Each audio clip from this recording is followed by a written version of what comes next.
J'ai lancé Internet, j'ai traîné sur Twitter, j'ai lu, elle réécrit Harry Potter version chrétienne pour que ses enfants ne deviennent pas sorciers. J'ai cherché que faire si jamais son enfant devient sorcier. Je suis tombée sur un site rassurant qui disait « On peut désenvoûter un enfant habité par les esprits en l'aspergeant par 7 fois d'une infusion de basilic consacré ». Il disait aussi « En amitié, se masser la région du cou avec du basilic écrasé renforce les liens et favorise les échanges ». J'ai dit à une amie « Coucou », j'ai dit « On se fait une soirée massage du cou au basilic écrasé ?» Elle a dit « T'es con ?» C'était peut-être pas complètement faux. J'ai cherché comment savoir si je suis con. Il proposait comment savoir si je suis constipée. J'ai cliqué, je suis tombée sur la chanson des constipés. Hey, caca, caca, outé, caca, caca, outé, caca, caca, outé, outé, outé, ou caca, outé. Suivi d'une vidéo du même auteur, la lettre de démission d'un rouleau de papier toilette. Ça disait Pour un rouleau de papier toilette, les perspectives d'embauche ne sont pas nombreuses.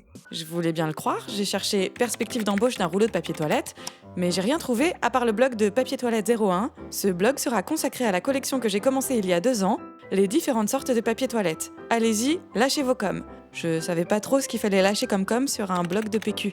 Je suis retournée voir le papier toilette qui cherchait du travail. Après tout, je suis blanc, j'ai peut-être une chance. Je me suis dit que dénoncer le racisme avec un rouleau de papier toilette, c'était assez balèze. J'ai cherché comment dénoncer le racisme sans papier toilette. Je suis tombée sur un maire FN interdit un spectacle de danse orientale. Apparemment, le maire avait dit « On est en Provence, pas en Orient, et s'ils veulent vivre comme en Orient, les frontières sont ouvertes ». J'ai pensé « Gros blaireau », j'ai regardé s'il y avait eu des rebondissements dans l'affaire.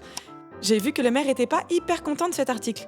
Il disait « Mais de quoi parlent ces prétendus journalistes armés de leur sacro-sainte bien-pensance ? Cette décision a été prise dans un contexte bien particulier.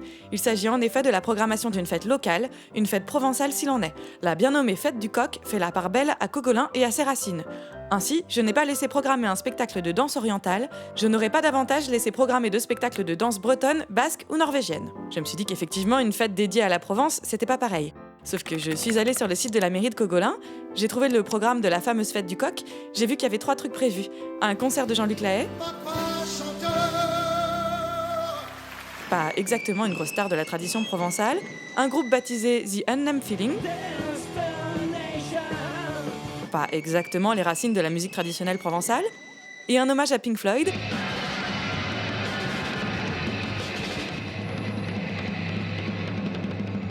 pas exactement un célèbre groupe folklorique provençal. Je me suis dit que le maire se foutait peut-être un tout petit peu de notre gueule. Je suis allée changer la page Wikipédia de Cogolin.